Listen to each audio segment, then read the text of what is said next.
Hello friends, எல்லாருக்கும் வணக்கம். இந்த வீடியோவில் நம்ம என்ன பார்க்குறோம்னா, மத்திய அரசு ஊழியர்களுக்கு மகிழ்ச்சியான செய்தி.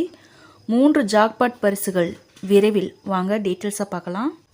மத்திய ஊழியர்களுக்கு மகிழ்ச்சியான செய்தி. புத்தாண்டில் ஊழியர்களுக்கு அரசு சார்பில் 3 பரிசுகள் வழங்கப்பட உள்ளன. சம்பளத்தில் குறிப்பிடத்தக்க உயர்வு இருக்கும். அக்டோபரில் ஊழியர்களின் அகவிலைப்படி 4% உயர்த்தப்பட்டது. இதன் காரணமாக அகவிலைப்படி 42 இருந்து 46% அதிகரித்துள்ளது. 7வது ஊதிய குழுவின் பரிந்துரைகளின் அடிப்படையில் மத்திய ஊழியர்களின் குறைந்தபட்ச அடிப்படை சம்பளத்தை உயர்த்துவதற்காக ஃபிட்மெண்ட் காரணி விதித்ததால் மத்திய ஊழியர்களின் குறைந்தபட்ச சம்பளம் நேரடியாக ரூபாய் 6000 இருந்து ரூபாய் 18,000 உயர்ந்தது. ஃபிட்மெண்ட் காரணி 2.57 மடங்காக நிர்ணயிக்கப்பட்டது. 3 இருந்தால் குறைந்தபட்ச சம்பளம் ரூபாய் 21,000 இருக்கும். ஆனால் 3.68 வைத்திருக்க வேண்டும் என மத்திய ஊழியர்கள் கோரிக்கை விடுத்தனர். அன்றிலிருந்து இந்த விவகாரம் நிலுவையில் உள்ளது.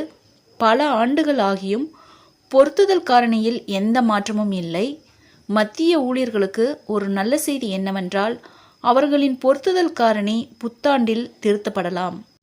அத்தகைய சூழ்நிலையில் அவர்களின் பொருத்துதல் 2.57 மடங்கிலிருந்து 3 மடங்காக அதிகரிக்க முடியும்.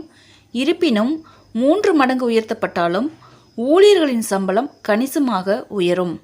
ஒரு மத்திய ஊழியரின் சம்பளம் நிர்ணயிக்கப்பட்டால் DA, TA, HRA, மருத்துவ திருப்பி செலுத்துதல் போன்ற அனைத்து வகையான கொடுப்பனவுகளும் சேர்க்கப்படுகின்றன.